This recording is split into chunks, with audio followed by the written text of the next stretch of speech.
लेखक पंडित श्री राम शर्मा आचार्य जी की कहानी यानी वाणी।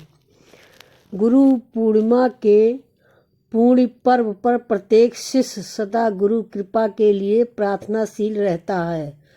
वह उस साधना विधि को अपनाना चाहता है जिससे उसे अपने सतगुरु की चेतना का संस्पर्श मिले, गुरु तत्व का बोध हो, जीवन के सभी लौकिक दायित्वों का पालन निर्वाह करते हुए उसे गुरुदेव की कृपानुभूतियों का लाभ मिल पाए।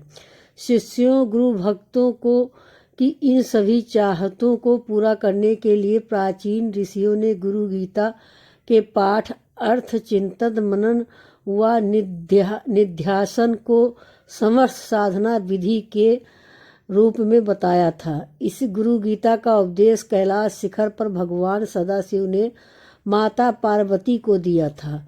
बाद में ये गुरु गीता नीमसारण के तीर्थ स्थल में सूत जी ने ऋषि गणों को सुनाई।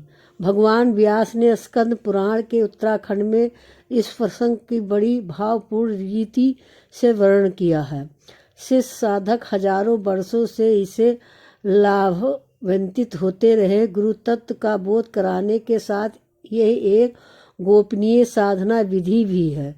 अनुभवी साधकों का कहना है कि गुरुवार का व्रत रखते हुए बिन योग और ध्यान के साथ संविधि से इसका पाठ किया जाए तो शिष्य को अवश्य ही अपने गुरुदेव का दिव्य संदेश मिलता है। सब में ध्यान में या फिर साक्षात से सतगुरु कृपा की अनुभूति होती है। शिष्य के अनुराग व प्रगाढ़ भक्ति से प्रसन्न होकर गुरुदेव उसकी आध्यात्मिक व लौकिक इच्छाओं को पूर्ण करते हैं। यह कथन केवल काल्पनिक विचार नहीं बल्कि अनेकों साधकों की साधना भूति है। हम सब भी इसके पाठ, अर्थ, चिंतन, मनन व निधिध्यासन से गुरु तत्व का बोध पा सके, परम पूज्य गुरुदेव की कृपा से लाभान्वित हो सके। इसलिए इस ज्ञान की मंत्र क्षमता वाले गुरु गीता के श्लोकों की भावपूर्ण व्याख्या की जाएगी।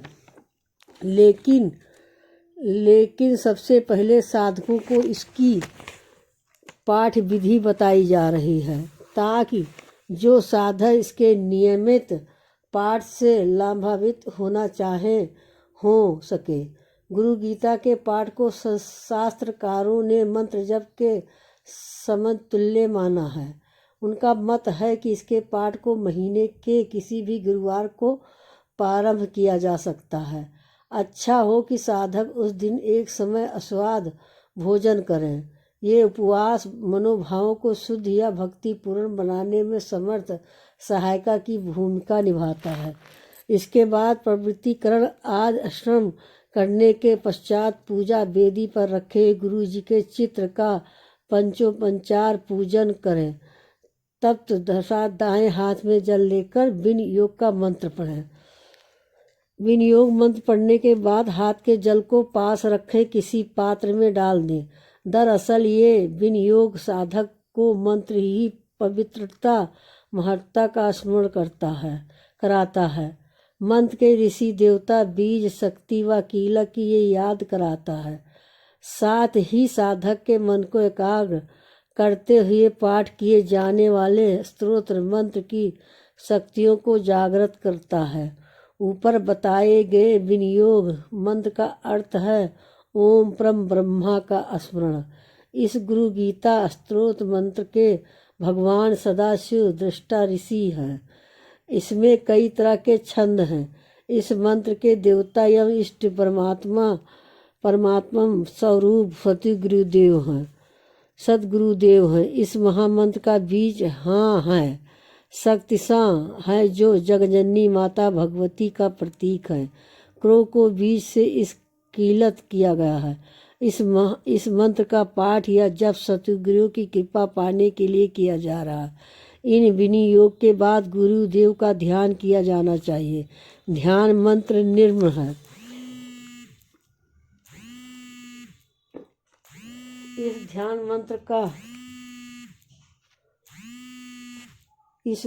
मंत्र का भाव है गौड़ीय प्रेम की साकार मूर्ति गुरुदेव वंदनीय माताजी माता भगवती देवी के साथ सुशोभित है। गुरुदेव यज्ञ की सभी साधनाओं में पूर्व वेद की साकार मूर्ति तपोनिष्ठ एवं तेजस्वी हैं। शिष्य और भक्तों से सेवित गुरुदेव करुणा के अमित सागर हैं। उन आचार्य श्रेष्ठ श्री राम का अपने गुरुदेव का साधक ध्यान करें। ध्यान की प्रगाढ़ता में परम पूज्य गुरुदेव को अपना आत्मनिवेदन करने के बाद साधक को गुरु गीता का पाठ करना चाहिए, जिससे साधक गण उनके गहन चिंतन से गुरु तत्व का बोध प्राप्त कर सके। इसके पठन अर्थ चिंतन को अपनी नित्य प्रत की जाने वाली साधना का अविभाज्य अंग माने। गुरु गीता का प्रारंभ ऋषियों की जिज्ञासा से होता है। नीमसारण के तीर्थ स्थल में एक विशेष सत्र के समय ऋषिगण महिष सूत से कहते हैं, हे सूत जी, गुरु गीता को गुरु से भी बृहत्तर विशेष विद्या कहा गया है। आप हम सभी को उसका उपदेश दें। आपकी कृपा से हम सब भी उससे सुनने का लाभ प्राप्त करना चाहते हैं। महिष सूत ने कहा, सूत उचाओ। ऋषि गणों, ये बड़ी प्यारी कथा है। इस गुरु गीता के महाज्ञान का उद्गम तब हुआ जब कैलाश पर्वत के अत्यंत रमणीय वातावरण में भक्त तत्व के अनुसंधान में अग्रणी माता पार्वती ने भक्तिपूर्वक भगवान सदाशिव से प्रश्न पूछा। हे देव्योवाच, देवी बोली, हे देवोदेव, हे परमात्मा जगद्गुरु, हे सदाशिव, हे महादेव, आप मुझे गुरु दीक्षा दे। हे स्वामी, आप मुझे बताएं किस मार्ग से जीव ब्रह्मा स्वरूप को प्राप्त करता है। हे स्वामी, आप मुझ पर कृपा करें। मैं आपके चरणों में प्रणाम करती हूँ। यही आदि जिज्ञासा, यही है प्रथम प्रश्न, यही वो बीज है जिससे गुरु तत्व के बोध का बौद्धिक तरु अंकुरित हुआ। भगवान शिव की कृपा से पुष्पित पल्लवित होकर महावृक्ष बना। इस मधुर प्रसंग में आदि शक्ति जन्माता ने स्वयं शिष्य भाव से प्रश्न पूछा है। चित्त शक्त स्वयं आदि शिष्य बनी है। जगत के स्वामी भगवान महाकाल आदि गुरु हैं। इस प्रसन्न का सुखद साम्य परम वंदनीय माता जी एवं परम पूज्य गुरुदेव की कथा गाथा से भी है। इस परम विशाल महाव्यापक गायत्री परिवार की जननी वंदनीय माता जी आदि शिष्य भी थीं। उन्होंने हम सबके समस्त शिष्य का अनुकरणीय उदाहरण प्रस्तुत किया। वे हम सबके लिए माता पार्वती की भांति हैं, जिनकी जिज्ञासा और तब से ज्ञान की योग सृष्टि हुई। माता पार्वती ने अपनी भक्ति पूर्ण जिज्ञासा से भूत वर्तमान और भविष्य के सभी शिष्यों एवं साधकों के समक्ष विनय यात पात्रताम का आदर्श सामने रखा। जो अपने संपूर्ण अंतकरण को गुरु चरणों में समर्पित करके गुरु दीक्षा प्राप्त की प्रार्थना करता है, वही तत्व ज्ञान का अधिकारी होता है।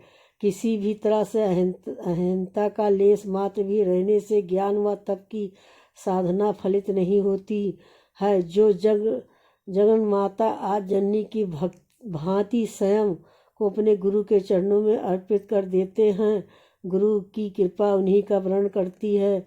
करुणा सागर कृपालु गुरुदेव उन्हीं को अपनी कृपा का वरदान देते हैं। इस वाणी को सुनने के लिए बहुत बहुत धन्यवाद। आपने जो सब्सक्राइब करा था उसके लिए तहे दिल से धन्यवाद करती हूँ।